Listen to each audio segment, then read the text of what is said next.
हर हर महादेव, घर घर महादेव, माता पार्वती की जय हो।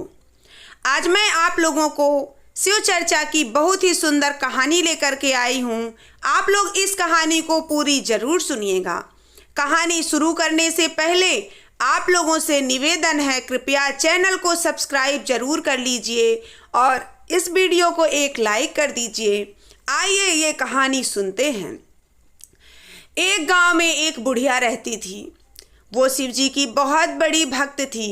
शिव जी की आराधना करती थी। स्नान करके भोलेनाथ का बड़ा ही भक्ति अच्छे से किया करती थी। लेकिन वो बहुत कंजूस थी। बहुत बड़ा उसका घर था, बच्चे नहीं थे, इतनी धन दौलत थी, पर कभी किसी को 1 रुपया दान नहीं करती थी। कोई भूखा आ जाए, कोई प्यासा आ जाए तो उसको खाना पानी बिल्कुल भी नहीं देती थी। हद से ज़्यादा कंजूस थी। उसके कंजूसी के चर्चे पूरे गांव में फैले हुए थे, दूर दूर के गांव में फैले हुए थे। समय बदलता गया, इतनी कंजूस होते चली गई वो। उसके मरने के दिन नज़दीक थे, पर उसका कंजूसापन ख़त्म ही नहीं हो रहा था। लोग सोचते हैं हमारे पास इतनी धन दौलत है, क्या होगा, किसी गरीब दुखिया को दे दें तो उसका पुण्य हमें मिलेगा और उसका काम भी बन जाएगा। आखिर जब कोई औलाद नहीं है, वंश का चलाने वाला कोई नहीं है, तो इतनी धन दौलत किसके पास रहेगी। मरना तो है ही, ये तो है ही है कि मरना है एक न एक दिन। उसके पहले पुण्य धर्म अच्छे अच्छे कर लेना चाहिए। लेकिन वो बुढ़िया केवल पूजा पाठ भक्ति में तो इतनी थी कि भोलेनाथ को ना चाहते हुए भी उसकी भक्ति पे खुश होना पड़ रहा था। उसके चर्चे अब गांव के अलावा भोलेनाथ के कैलाश पर्वत तक पहुंच गए, देवलोक में पहुंच गए, सब जगह। सब सोचने लगे ऐसा कैसे। शिवजी ने सोचा अगर ये इतना पूजा पाठ करती है तो इतनी कंजूसी क्यों करती है, आखिर मुझे पता करना चाहिए। शिवजी बहुत भोले हैं तो भोला सा रूप धारण करके भिखारी का और पहुँचे। हर हर महादेव, माता कुछ हो तो लाओ, दो मुझे बहुत जोर की भूख लगी है। वो कहने लगी जाओ, अभी मैं कुछ काम कर रही हूँ, थोड़ी देर बाद आना। भोले जी चले गए और भोले जी फिर कहाँ मानने वाले हैं। अब तो आए थे वो परीक्षा लेने, तो परीक्षा लेकर के ही उन्हें जाना था। थोड़ी देर में 2 घंटे में फिर भोलेनाथ हर हर महादेव करते पहुँचते हैं। बुढ़िया सोचती है ये पता नहीं कौन है, फिर से आ टपका। फिर उस बुढ़िया ने कहा अरे जाओ, मैं अभी कुछ काम कर रही हूँ, तुम्हें समझ नहीं आता, बार बार चले आते हो, जाओ बाद में आना।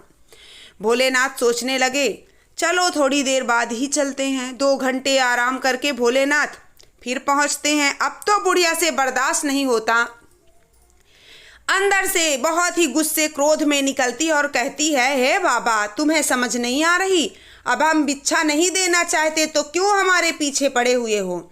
हमने 1 बार तुम्हें लौटाया, 2 बार लौटाया, तुम तीसरी बार भी चले आए। तुम यहाँ से सीधे चले जाओ, हम तुम्हें ना कुछ खाने को देंगे ना ही कुछ पीने को देंगे, खाना पानी कुछ भी नहीं है हमारे यहाँ। भोलेनाथ चुपचाप बैठे रहे मुस्कुराते और कहने लगे अरे माता, कुछ खाने को ही दे दो, इतनी बड़ी हवेली है, कुछ तो पड़ा ही होगा।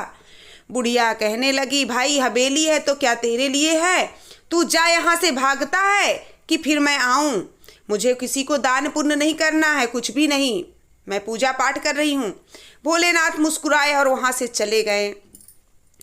कैलाश पर्वत पहुँचे। अब भोलेनाथ भी उसकी कंजूसी के आगे कुछ नहीं कर सकते थे। जो जिसका कर्म है वो कर्म करेगा, फल भी उसको वही मिलेगा। बुढ़िया के मरने के दिन नज़दीक आया और एक दिन उसकी मृत्यु हो गई। अब दूत उसको लेने आए, लेकर के जाने लगे। जब बुढ़िया की जिद थी कि मैं कैलाश पर्वत जाऊंगी, भोलेनाथ के दर्शन करूंगी, तभी मैं जाऊंगी, नरक में जाऊं चाहे स्वर्ग में जाऊं, पर मैं पहले भोलेनाथ के दर्शन करूंगी। इतना उसने जिद पाल ली कि उन दूतों को भोलेनाथ के पास ले जाना पड़ा। जब बुढ़िया को भोलेनाथ के पास हाजिर किया गया तो बुढ़िया तो बड़ी खुश थी, पर भोलेनाथ हैरान थे कि देखो इतनी कंजूस बुढ़िया और ये सीधा शिवलोक में पहुंच गई। अब इसे नरक में कौन ले जा पाएगा भाई, शिवलोक में आ गई है, अब नरक लोक में कहाँ जाएगी, वो नहीं जा सकती। फिर भी शिव जी ने कहा कि तुमने किया क्या है जिंदगी भर, ये हमें गिनाओ। बुढ़िया कहने लगी हमने आपका पूजा पाठ किया, आपकी आराधना करी है हमने, और हमें क्या करना चाहिए? भोलेनाथ कहने लगे, तुमने किया क्या है? पूजा पाठ तो सभी करते हैं भाई। तुमने किसी भूखे को भोजन खिलाया है? किसी प्यासे को पानी पिलाया है? तुमने किसी दुखिया के दुख को दूर किया है? तुम्हारे पास इतनी दौलत थी, किसी गरीब को तुमने दान दिया है? किसी भिखारी को, किसी पंडित साधु को तुमने दान दिया है? बुढ़िया कहने लगी, नहीं नहीं भोलेनाथ, मैंने ये सब तो नहीं करा, लेकिन मैंने आपकी भक्ति बड़े मन से करी है। अब आप ही है जो मुझे एक और चांस देंगे कि मैं जितनी दौलत है सबको दान पुण्य करके अपना जीवन उज्जवल कर सकूं। मैं नादान हूं, मुझे नहीं पता था, मैं आपकी भक्ति नहीं कर सकती थी। मैं तो मूर्ख हूं, मुझे क्या ज्ञान कि किसी को दान करना चाहिए। मुझे तो ये था कि मेरा दान करने से सारा धन घट जाएगा। भोलेनाथ मुस्कुराए। उसके पागलपन पे, उसकी भक्ति पे भोलेनाथ भी हार गए। कहने लगे, जाओ बुढ़िया, तुम्हें 7 दिन की मोहलत दे रहा हूं, तुम अपना कर्म करके आओ। भोलेनाथ की इतनी भक्ति करने के बाद बुढ़िया को दोबारा जन्म मिला। बुढ़िया जीवित हो गई और बुढ़िया ने ऐसा कर्म किया, जितने भूखे भिखारी, जो भी दुखिया, दीन, साधु, महात्मा जो भी थे, सबको जबरदस्ती बुला बुला कर दान पुण्य किया, भोजन कराया, पानी पिलाया, सब कुछ इतना दान धर्म किया कि भोलेनाथ खुश हो गए और मन ही मन सोचने लगे कि ये तो सच में इंसान क्या समझ सकता है, इंसान भगवान की भक्ति नहीं कर सकता है।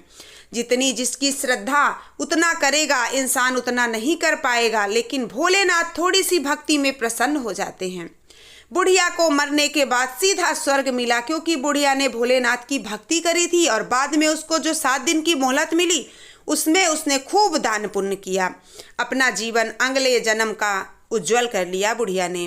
तो इसी प्रकार भोलेनाथ है, अगर आप भोलेनाथ की भक्ति करते हैं तो भोलेनाथ आपको अपनी शरण में जगह जरूर देंगे। लेकिन भोलेनाथ ने ये भी कहा है कि भक्ति भले ही कम करिए, लेकिन दान पुण्य, गरीब को भोजन कराइए, भूखे को भोजन कराइए, प्यासा आता है तो उसे पानी पिलाइए, गरीब कोई पंडित भिखारी कोई भी आता है उसे खाली हाथ मत जाने दीजिए। ये आपका कर्म है और यही कर्म आपके साथ जाता है। तो प्रेम से बोलिए हर हर महादेव, घर घर महादेव, माता पार्वती की जय हो।